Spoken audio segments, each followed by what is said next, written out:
guys, what's up? Welcome to another episode of the Coach Cody podcast. So we're gonna do another little different episode than norm. I know this is a health and fitness podcast, but I feel like there's so much else pertaining to health that we could talk about. So I wanted to talk about more the mental health side of things this week, and I'm not a mental health professional, so all I really have to go off of are my own experiences or, some studies that I could read or etc.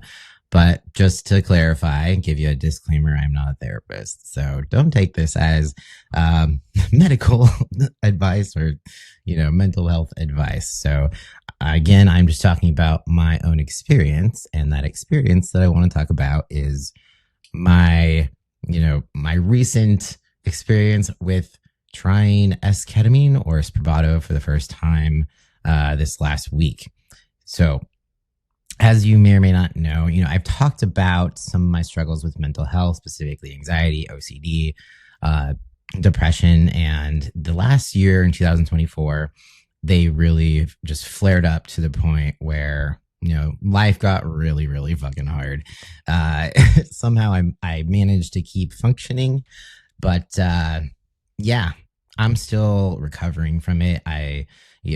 I'll give you the cliff notes on how this all occurred. If you haven't listened to that past, maybe 3 or so episodes, maybe further back, I don't know. Essentially, I hired a business coach for 2024 and it did not go well. I lost $24,000 and my sanity along with it. And I'm still kind of crawling back. And just to reiterate, it's not just about the money that I lost. It made me question everything. It made me question my own self as a coach and if I was helping people, or was I just as guilty of being part of this industry that can feed off of people's insecurities? Was I actually helping people? Was I just adding to the problem? And I had a really hard time separating myself from this coach that I had hired to help me to what I was doing. Granted, no, I'm not charging people $24,000 to coach, and I would not be able to sleep at night if I did. So obviously, there's big differences, and I know I'm just getting back to the point where I can see that, or just starting to feel more comfortable that I'm not contributing to that problem, but I am hyper aware of it, and so I still get anxiety around it. And there's things that are triggering, even if it's a small bit of marketing to put out something that is new, to put out resources, tools.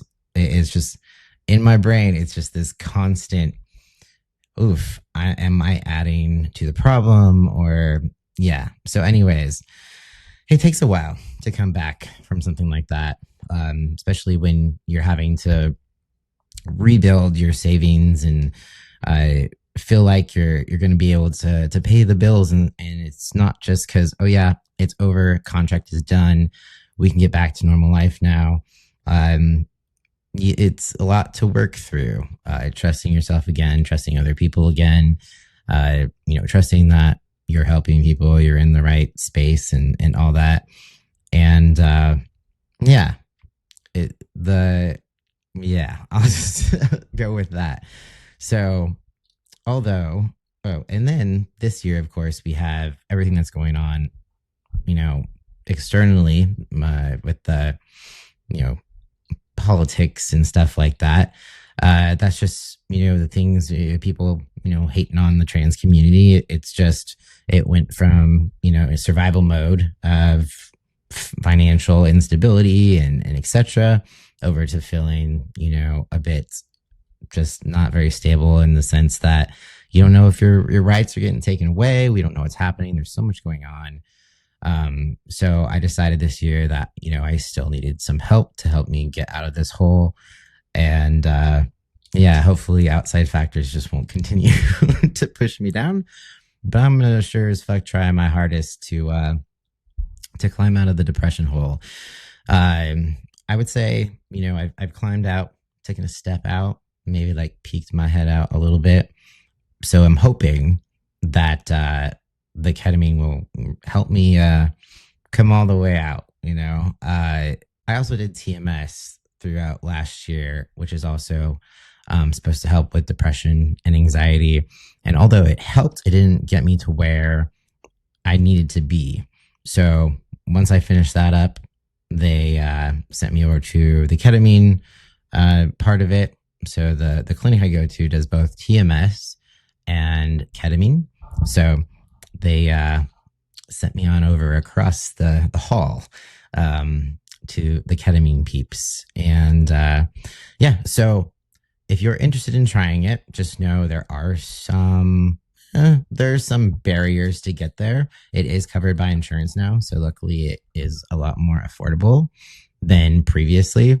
Previously, I had done or tried the at-home ketamine thing, and that sucked because yes, it is expensive. They do they do payment plans, but I will say I just didn't feel as safe doing it at home myself. The dosing was kind of inconsistent at times. It was hard to kind of get the right level of, for lack of better words, trip high. Sometimes it felt like they were a dud. But honestly, I don't enjoy the experience of ketamine. Full stop. I just don't. And without accountability, it was hard for me to actually set the time aside to do the ketamine treatments because you are kind of out of it for a bit. It didn't feel good, maybe nauseous. And I just had a hard time doing it on my own. So I figured I'd give it another try in office where you're supervised, you're in this clinic. The dosing is a lot more consistent because it comes in a nasal spray form and it's much more easily absorbed versus having the troches, the like lozenge things that just dissolve in your mouth, and it's you don't swallow it, but it absorbs sublingual. I can never say that word. Sublingually. I don't know if I said that right, but so you hold it in your mouth and swish it around for a certain amount of time, and then you spit it out. You can swallow it, but not recommended. I did do that once. And let me just say, we found another thing that I just will never intend to swallow again. You can take that how you want. So, on the list of things not to swallow, you can also put ketamine down there. But made me pretty nauseous, sick. I feel like I didn't wake up for like 4 hours. It could have been less, but time is definitely a little bit questionable when you're under the influence of ketamine. But so yeah, that's definitely just a different way of ketamine, the at-home stuff. Not as consistent, not as great because it's just I couldn't get myself to do it. So now with esketamine, as I kind of mentioned, it's a nasal spray. So it's a nasal spray derived from ketamine. So it's used specifically for treatment resistant depression. So in order to be approved to do it, you have to have first tried like 2 different antidepressants. And it is covered by insurance now. I think I already said that. Sorry if I'm repeating myself. But in order for insurance to approve it, you have to have tried 2 different medications first. So that's where that comes in. You also have to be drug tested. So no alcohol, THC in your system. They got to check like your liver enzymes, your kidneys to make sure you're healthy. Because of course, anything you ingest is going through your liver and it has to be processed by the body. So that needs to be in tip top shape. So they do blood work before and all that fun stuff. And got through all the barriers to entry and got my insurance to mostly approve it. They've only approved half of what my doctor wanted me to do, and they're going to have to essentially resubmit for some more. We'll see what happens, but I was just happy to at least get started. So I won't have to worry about the insurance issues for at least the first 4 weeks. We'll see what happens from there. But just to give you a rundown of how Spravato works, and they do have a website as well, as you can check it out and look at any side effects, or they probably go over the experience and stuff like that. But how it works. So unlike traditional antidepressants that target serotonin, esketamine works on glutamate, glutamate, the brain's main excitatory neurotransmitter. I apparently cannot talk today, so bear with me. Buckle in. It's going to be a fun one. So it stimulates neuroplasticity. So essentially, helping the brain rewire itself and form new, healthier connections. So it reduces depressive symptoms quickly, sometimes within hours, rather than weeks that it takes for some SSRIs to actually kick in. So it can be a quicker way to get some relief, which I will say that I did notice, and I'll go over that in a bit.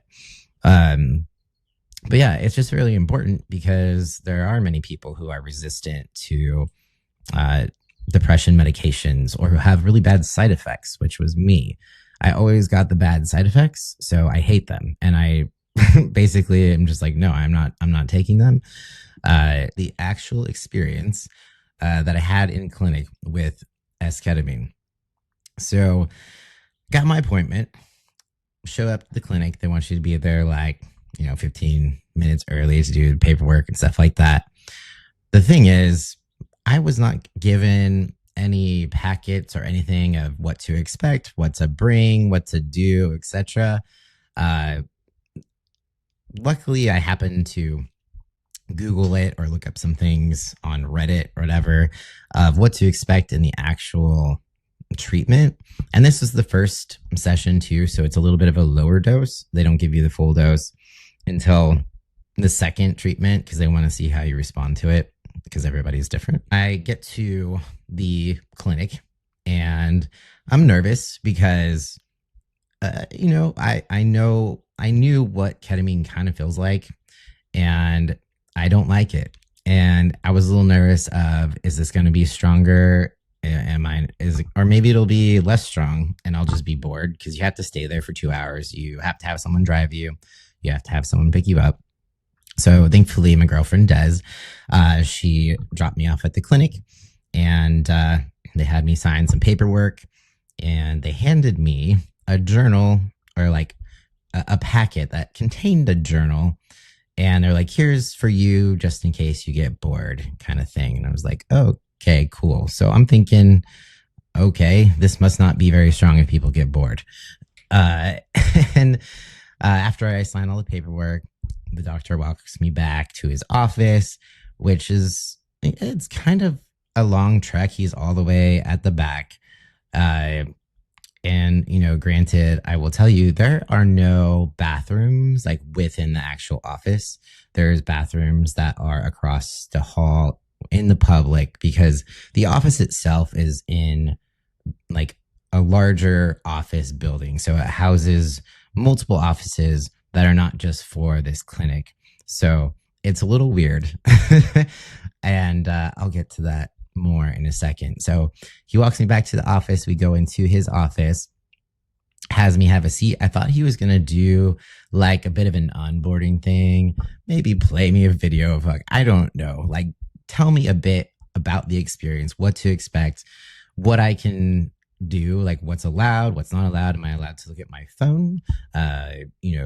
What do they suggest you do during these sessions?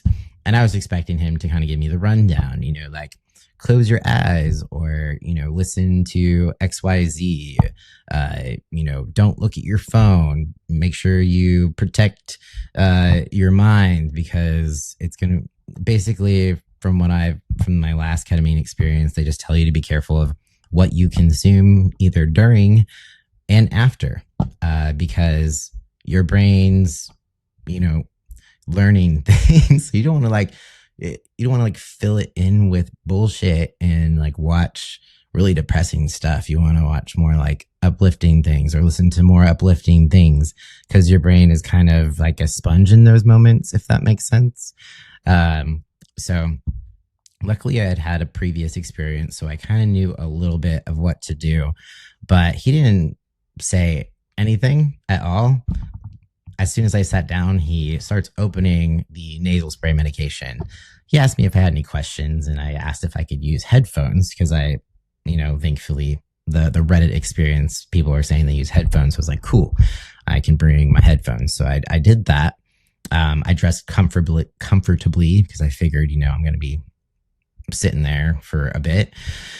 And yeah, so I couldn't think of any other questions besides, you know, I just figured he would give me the rundown and that was it. So after the headphone question, he opened up the medication and it's a nose spray.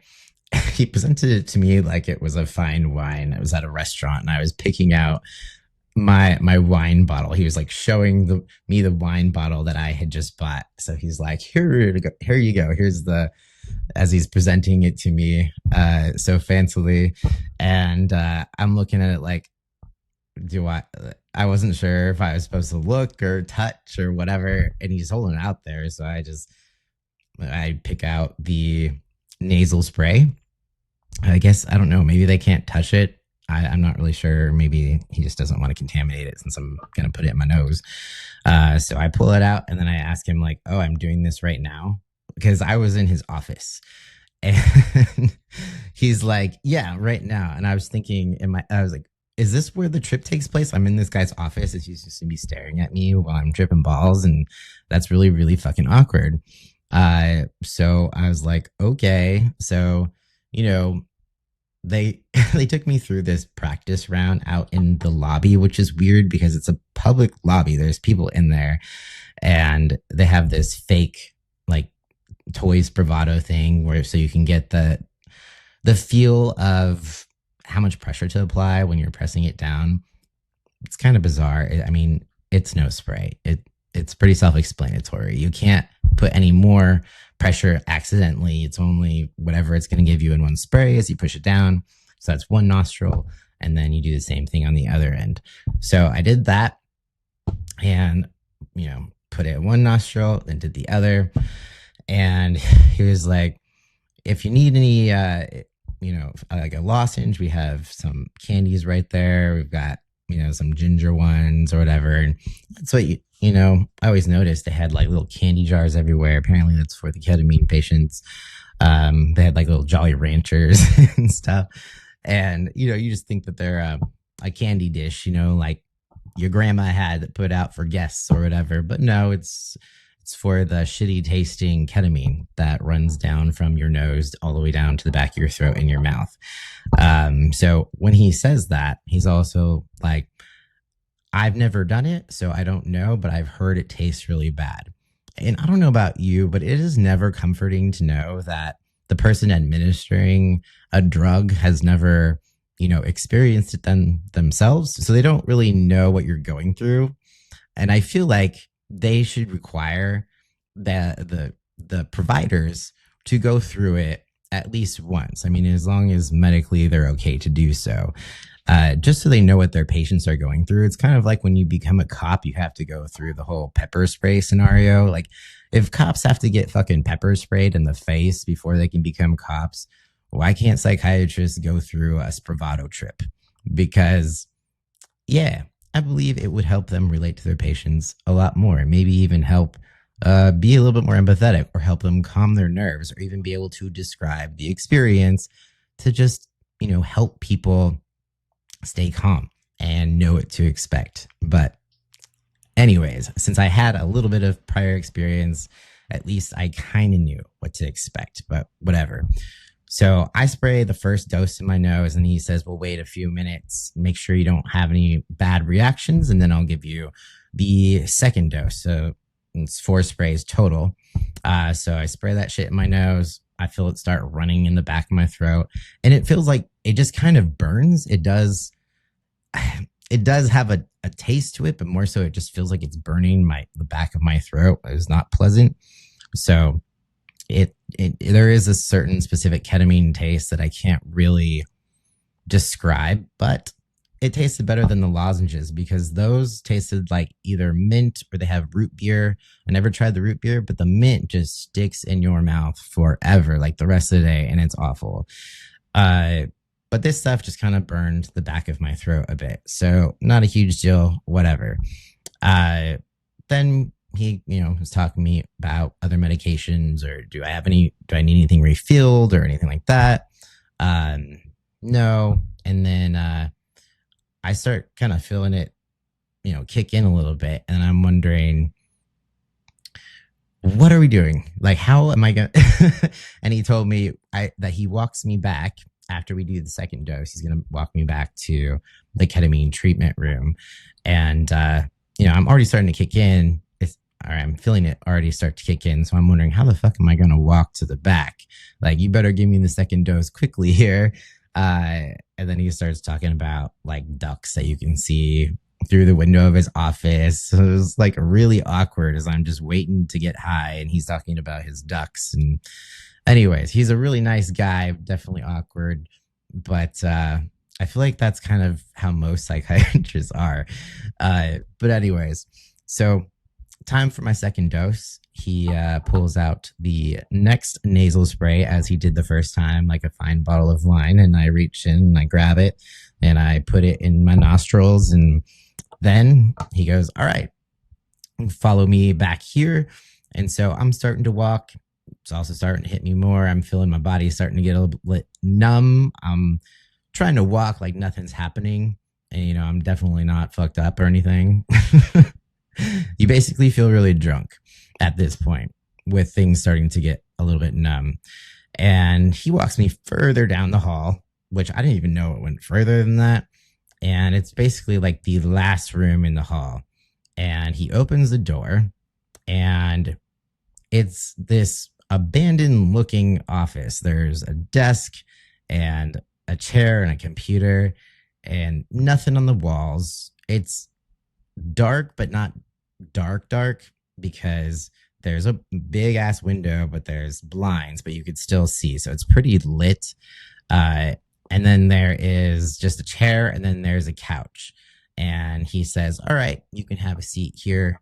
If you get cold, there's a blanket or there's a heater on the coffee table if you need to turn that on.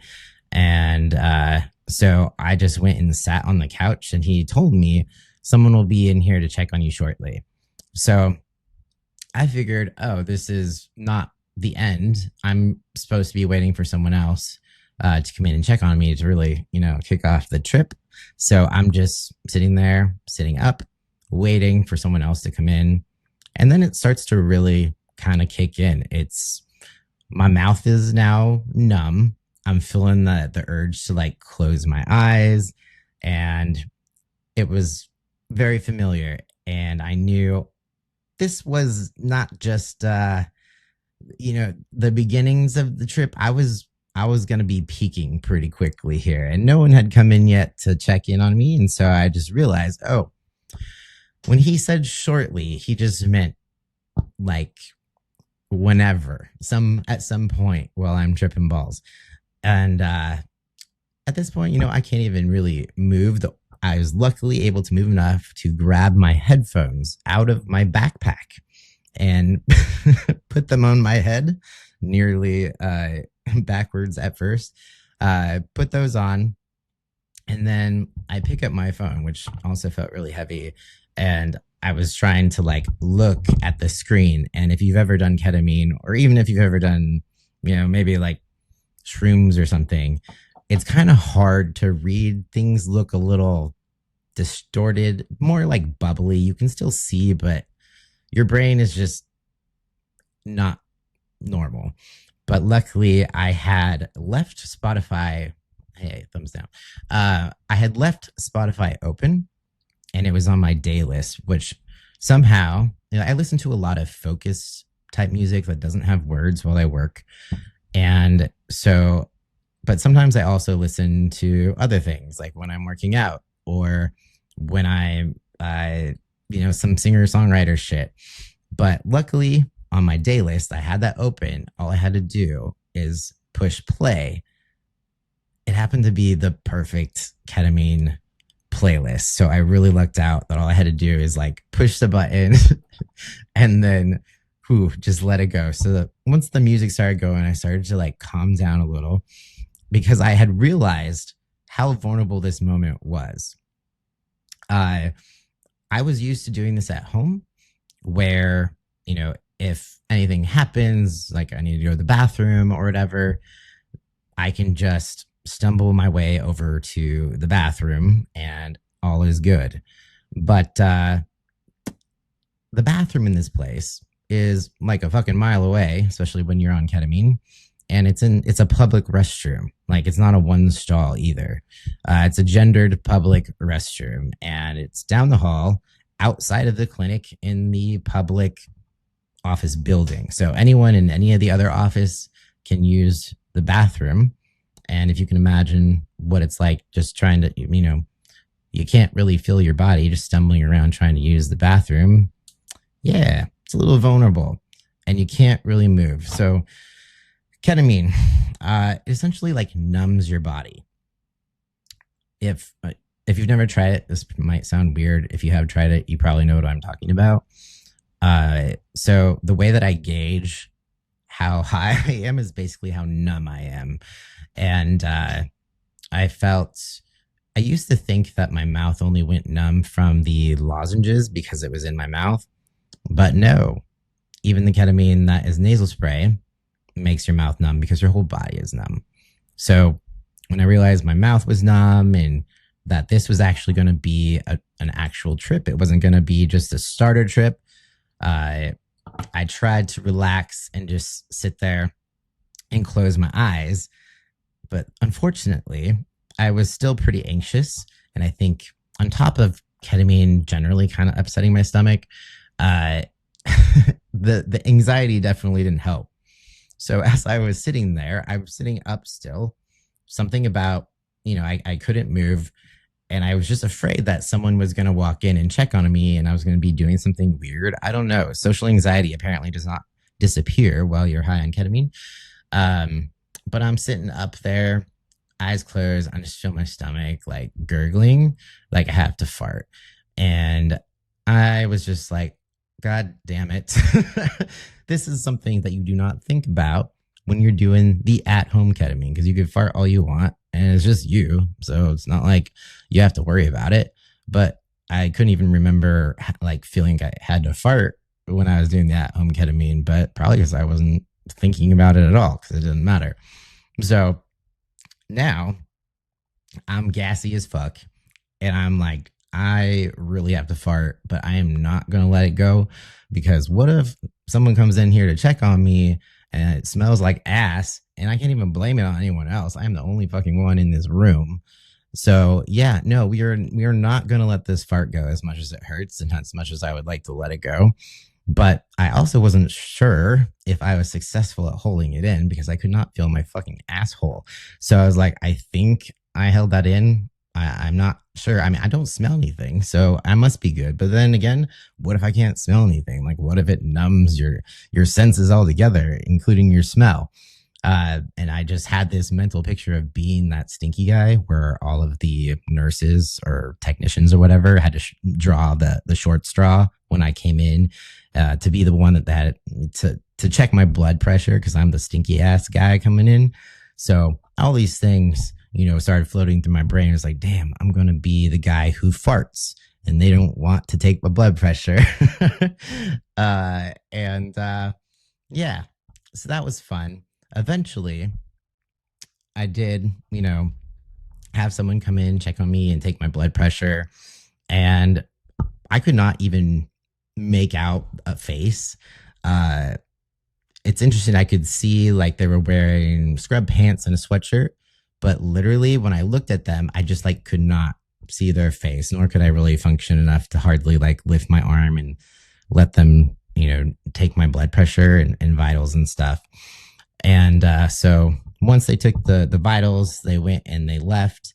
And I spent the majority of that first trip thinking about how I was frustrated. I was kind of pissed. And I was very uncomfortable because I also had to pee extremely bad. So as it started to wear off, I started to be able to feel how full my bladder was. And so being like gassy, having to pee, and I wasn't at home and they didn't explain like anything to me. And they put me in this abandoned office. It looked like a 70s office, by the way. It was like brown. It was very unwelcoming, nothing on the walls. And like, I feel like I had no way to get help to use the restroom. I didn't see any sort of like call buttons or anything like that. What if I had to barf? There was nothing to barf in anywhere. And yeah. So during my trip, I was thinking about, I was like, I'm not doing this again. I'm never coming back. This is awful. I might as well just do it at home because I'm more comfortable there. And so I spent my first trip just kind of frustrated about the whole situation. Uh, and I remember walking out of there, after I finally, uh, you know, you're supposed to be there for 2 hours. You have to stay there until at least 2 hours, and you're a little bit high still when you're leaving. But I remember when they finally came to get me, they had me fill out this little form, asking you some questions. I was just like filling it out as fast as I could because I had to pee so bad. So finally, they walked me out. I remember texting Des like, when are they letting me out of here? I have to pee so bad. And she actually has to get out of the car and come pick me up like I'm in preschool or like Sunday school, where your parents have to come pick you up before you can leave because they don't want people driving. So the only way they can ensure that you're not driving is if your ride comes into the office to pick you up. And so I texted her like, where are you? Like when am I getting out of here? And she was like, I'm almost there. I was like, I'm gonna pee my pants. And there's the stoplight in front of the clinic that is the longest fucking light ever, of course. And it felt like it was about 8 years long by the time she was finally able to get there and have them release me. But as they walked me out, in my head, I was just like, I am never doing this again. This was awful. Never again. Never again. And we had a few words we exchanged about scheduling. And I was just like, yeah, cool, whatever, because I was just ready to get out of there and never look back. I had to go to the restroom. And the shit part is, with the mixture of ketamine and just my bladder in general, it makes it so painful because I don't know if you've ever had anesthesia. Sometimes it can make it hard to pee because like your insides aren't really awake yet. So trying to pee after holding it and like having to go so bad, it basically feels like you have a stricture. If you've ever had a stricture, you probably know what I'm talking about. But basically, you try to pee, you have to pee so bad. It's like your bladder is still spasming, but it's just not coming out besides like a trickle. So that was, I just like sat in this public toilet, I feel like, for 15 minutes just trying to pee. And so I still had to pee, but got home and finally my bladder started to wake up a little. And then as the medication got out of my system, and by that night, it was completely out. And I realized that one, I felt like I could breathe for the first time for a very long time. I didn't have this like constricted chest, like tense anxiety, heart racing. My brain wasn't having these like racing thoughts constantly like they have been for over the past year. And so I was just like, whoa, my brain is quiet for the first time. And since I can't even remember, and even just that, I felt lighter. And we even went and had a workout later that day. And I've been struggling with feeling really overstimulated, even if the gym is like semi busy. And we went at rush hour time because that was the only time, because I had to wait till it got out of my system. And I did the workout without feeling overstimulated. I was just, yeah, it was a crazy difference. I was afraid to acknowledge it because I didn't want to like get my hopes up. But it was one of those moments where it was basically undeniable to notice. And because I finally got a break from the racing thoughts, the muscle tension, like the heart racing and stuff like that, I had a sliver of hope. Like I felt more hope than I'd felt in over a year for sure. And I was kind of amazed. I'm not gonna lie. So because of that, I was like, all right, okay, I'll do it again. I'll go back. And so I did. On Friday, I had a morning appointment, and this time did some things differently. So one, I asked, I asked Daz if she would accompany me. Actually, she offered, but I was like, actually, yeah, I would like that. um, so we asked them if she could come back with me while I was tripping balls. And they were perfectly fine with it. They acted like it was something that everyone did. And I'm just like, why don't you tell people they can bring someone with them? Because there's even extra chairs for people to sit next to you, which it's my next thing I'll go over. But so Des came with me. I was a little bit more prepared because I knew what to expect, but this dose was going to be higher. So I knew I was going to be in a whole nother dimension for sure. Probably, yeah, it was going to be a K-hole situation. So same thing, took me back in the office. This time it was a total of 6 sprays in the nose. The taste wasn't too bad because I knew what to expect. And eventually, as your mouth goes numb, you don't taste anything anymore.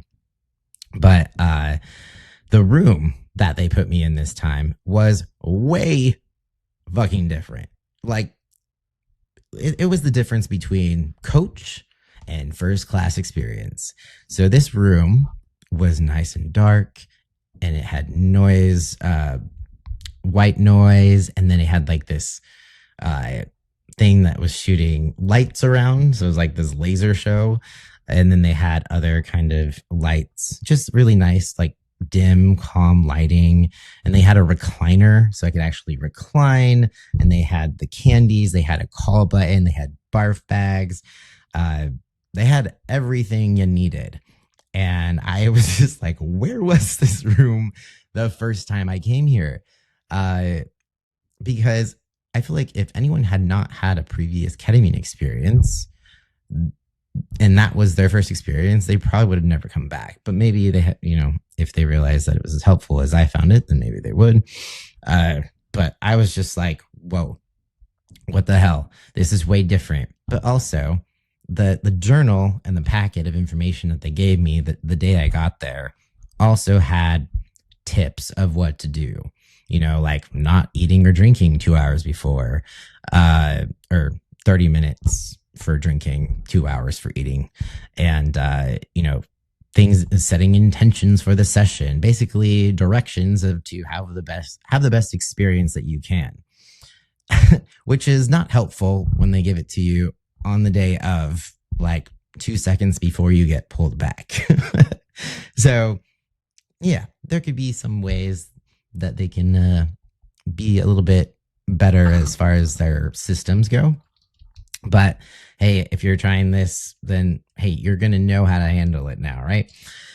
But just be aware, sometimes they're not going to tell you all the things that you need to know. So search on the internet as much as you need to get an idea, ask as many questions as you need to, because apparently they're just not going to be forthcoming with the information. But so yeah, Daz was with me in this session. There was awesome lights to stare at if I wanted to. I like to close my eyes though. But yeah, so we did the first 4 sprays in office again, then walked over, and they give you like 5 minutes between the last dose. So we came back in, I did the last 2 doses, and then by then I was just like, lights out, we're going to new dimension, guys. I'll see you on the other side.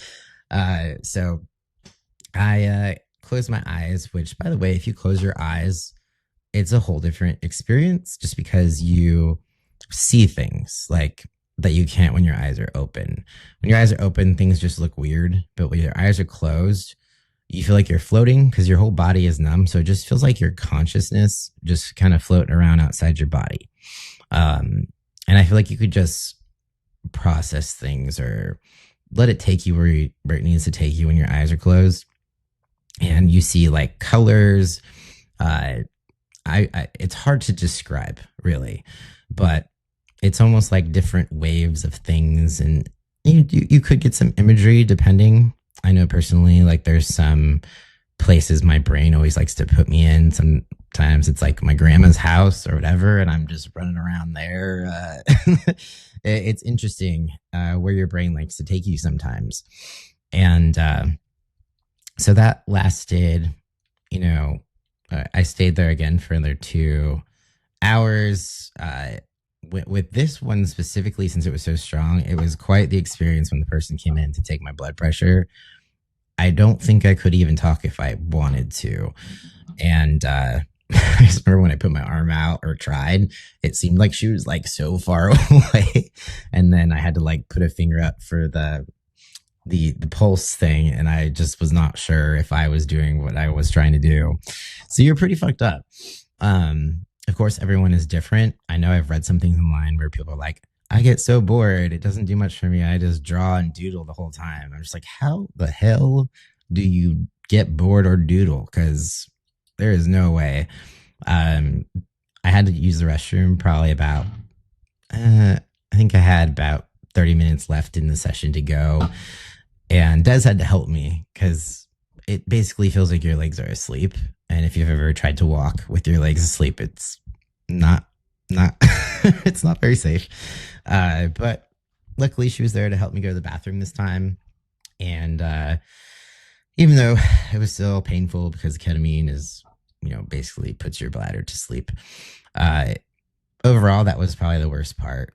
And the fact that it took a lot longer to get out of my system. So I was probably laying in bed for a good couple hours after that, just as it left my system. I did take some anti-nausea medication as well, because if you don't, especially at the higher doses, chances you're going to get some nausea. So I would suggest if you get nauseous with anesthesia, if you get car sick, if you're just prone to getting nauseous, definitely ask for some nausea medication, and you're going to have a much better experience. So that was probably the worst of it, was just trying to get it out of my system and get back to functioning so I can get back to work. But yeah, overall, I'm feeling hopeful, and I haven't felt that in a while. And I'm hoping that this will be the thing that'll really help me climb out of the hole. As long as I don't let the external factors continue to beat me down. But so far, I would say I would definitely recommend to anyone who wants to try it. I'll keep you updated. I've only had 2 sessions so far, and you do it twice a week for 4 weeks, and then you go down to 1 week or 1 time a week after that. And then I think you go every other, or it's like once every 2 weeks, and then once a month, or however, as much as you need it to still, feel your best, to the point where you can quit completely if you would like to, or I think you can just do it on like an as needed basis. But yeah, I know there's probably concerns for people. They do talk about, the potential for abuse and stuff like that, but I don't see that potential really in this scenario because it's just not easy to even get a hold of. The medication is shipped to the clinic. You never take it home with you, and they're watching you use it. So yeah, and it's also not a pleasant experience. It's not a drug that I'm like, I wish I could do this every day. Definitely not, because you don't feel great in the moment. Like I said, it's a lot like coming out of surgery anesthesia. So anyways, if you have any questions, or if you're thinking about doing Spravato, Esketamine, hopefully you found this helpful, especially if, your clinic hasn't given you a whole lot of information on it, or you're just looking to know what the experience is like altogether. But yeah, I also wanted to let you know that, if you're struggling with depression or struggling mentally right now, you are not alone. And as a coach, I think I hesitate to talk about it because you feel like you're the one that's supposed to, have your shit together and not struggle with these things. But, coaches are humans too. And, if anything, I'm realizing it probably just helps me. It can even help me be a better coach because I'm able to relate or have more empathy for folks who are maybe anxious, depressed, or, have some other mental health issues going on. But I just wanted to share that experience with you. So if you've ever tried ketamine or are thinking about trying it, let me know in the comments. If you have any questions, feel free to ask. I'd love to, answer any questions if anyone is curious. And I'll keep you updated on things. But I just felt, compelled to share that just because I felt such a difference with even just the first session. So I'm hoping that means things will improve even more as it allows me to kind of take a break from, feeling just on edge all the time, but also processing, shit from the past. It does help you process emotions. It does help people with things like PTSD and things like that. And obviously, doing it alongside with a therapist is also going to be helpful. They don't provide any type of psychotherapy along with it. So if you have a therapist, make sure you stay in touch with them as well, and they can kind of help you process the things that come up through your sessions. And I think the combination of like talk therapy and, ketamine therapy can be potentially just really, really helpful. So yeah, I just want to give people the opportunity to learn about new ways of treating depression. And hopefully, with science and as we learn more about the brain, there's still so much we don't know. We'll have more access and opportunities to things that might potentially be helpful. I know psilocybin, they're trying to get that FDA approved. It could be a really long time though, but that has also shown to actually be even more helpful for things like OCD. So hoping at some point down the road, we'll have even more options. But for now, we do have Esketamine or Spravato, which I'm really thankful for. And yeah, so here's to hopefully climbing out of the hole this year and not letting the outside external factors just keep pounding me down. But yeah, on that note, I also wanted to announce that I created a Discord channel for anyone who is interested in health, fitness. Doesn't matter, what level of fitness you're at. Maybe you're just getting started, or you just have an interest in it that you might get started, or maybe you're changing eating habits. So with the current political climate, I called it the resistance. And by resistance, it's just like it's playing off the resistance, but also talking about resistance training. So the logo is like this arm and holding up her fist with a dumbbell. And if you'd like to join the Discord channel, that'd be awesome. It's a good place that we can support each other through tough times, at least for the next 4+ years, talk about fitness, just ways to support each other. So I will put that link to the Discord channel in the description below. If you'd like to join, I would love to see you in there. And again, if you have any questions about esketamine, let me know. If you're also struggling with your mental health, you're not alone. And please join us and let's support each other. All right, guys, peace out. I'll talk to you next time.